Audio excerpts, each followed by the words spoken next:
Vous faites peut-être partie des parents qui ont aidé leurs enfants à rédiger leurs lettres au Père Noël. Et si certaines ont été envoyées il y a quelques jours à peine, d'autres étaient déjà prêtes au mois d'octobre pour les plus en avance. Il faut dire que le secrétariat du Père Noël a ouvert ses portes au mois de novembre. En 2008, nous avons sollicité le Père Noël pour qu'il puisse installer un bureau pendant la période de Noël à la Poste de Monaco. Étant donné qu'on avait beaucoup de lettres des petits-enfants qu'on était obligés d'envoyer dans un autre pays pour la réponse.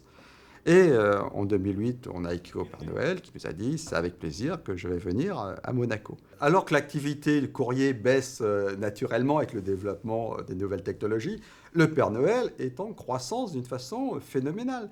Nous étions à peu près à 700 lettres en 2008 et là, on va dépasser les 1000 lettres de réponse au Père Noël. Petite particularité cette année, de nombreux collectionneurs adultes ont fait parvenir une lettre afin de recevoir une réponse avec le cachet réalisé à l'occasion de la naissance des enfants princiers. Il faut dire que le Père Noël ne se contente pas de lire toutes ces belles lettres, il répond aussi à chacune d'entre elles, en précisant bien sûr à chaque enfant qu'il faut être sage jusqu'au jour J.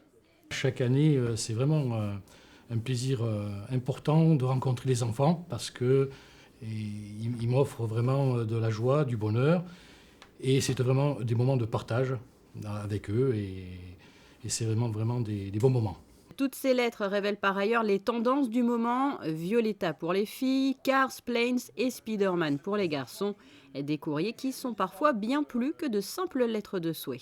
Il y a même des petits qui m'ont envoyé même leurs sucettes, qui me disent qui me donnent en échange leurs sucettes en me promettant donc d'arrêter voilà, d'utiliser cette sucette en échange si je leur réponds et si le Père Noël leur envoie bien sûr les cadeaux demandés. Et nous en avons même une qui nous a dit je promets d'arrêter donc de faire pipi au lit en échange si tu m'amènes tous mes cadeaux. Non, ils ont plein d'imagination, même ils font de ces découpages, même des fois ils nous construisent des enveloppes, des lettres.